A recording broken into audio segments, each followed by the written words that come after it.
Comme tout le monde le sait, Montréal est une île au milieu d'un fleuve magnifique, le Saint-Laurent. Pourtant, une majorité de Montréalais a l'impression de ne pas avoir accès à cette eau. Certains d'entre eux ont décidé de remédier à cette situation coûte que coûte.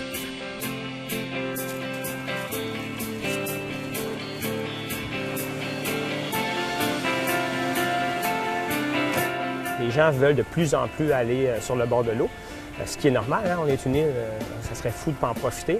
Mais force de constater qu'ils ont un peu raison, puis ça peut être difficile d'avoir un accès à l'eau pour mettre son kayak ou sa planche de surf.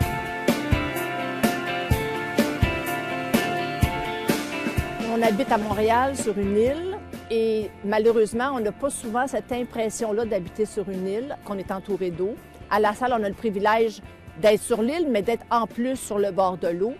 Et on a un magnifique bord de l'eau à La Salle et on se dit ça appartient à tous les Lassallois, ça appartient à tous les Montréalais. Dans le passé, c'était vraiment pas la culture au niveau des municipalités de donner accès à l'eau. Puis je pense que la raison était fort simple, c'est que l'eau était polluée à l'époque, puis c'était vraiment pas une bonne idée d'aller se baigner dans le fleuve ou dans la rivière. Maintenant, la qualité de l'eau s'est améliorée grandement et on espère qu'elle va continuer de s'améliorer. Et puis, le maire Coderre, dernièrement élu, il a décidé de mettre en œuvre un plan de l'eau. Et puis, ce plan de l'eau-là favorise l'accès au fleuve. Et puis, on dirait qu'il va y avoir une espèce de changement de mentalité, ce qui ne sera pas facile, je pense, parce que les zones pour mettre à l'eau sont restreintes. Mais il y a des entreprises qui ont des bails, des contrats avec la ville, comme la nôtre, et puis qui peut offrir ce service-là aux citoyens. Le surf à Montréal, on est chanceux. Il y a 2 endroits qui sont assez connus puis très accessibles.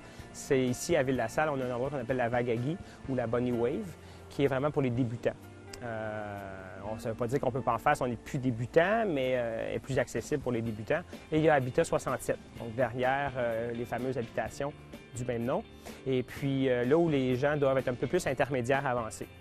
Actuellement, c'est un sport qui se développe beaucoup, mais qui malheureusement, l'accès pour les surfeurs, l'accès est assez précaire.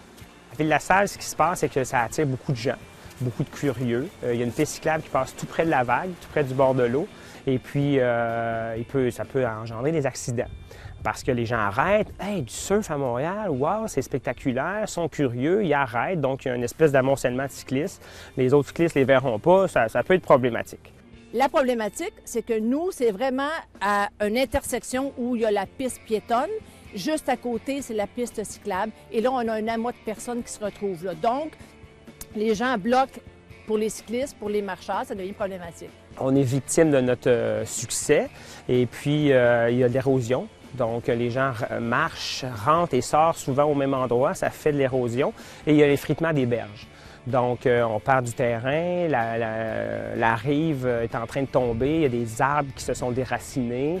Ça pourrait être problématique, ça aussi, dans un futur assez rapproché.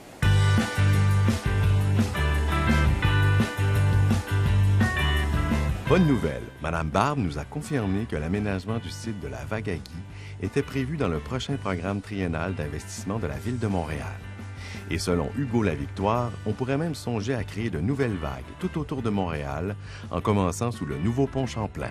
On croit, nous, qu'entre les piliers du nouveau pont Champlain, ça serait un endroit intéressant.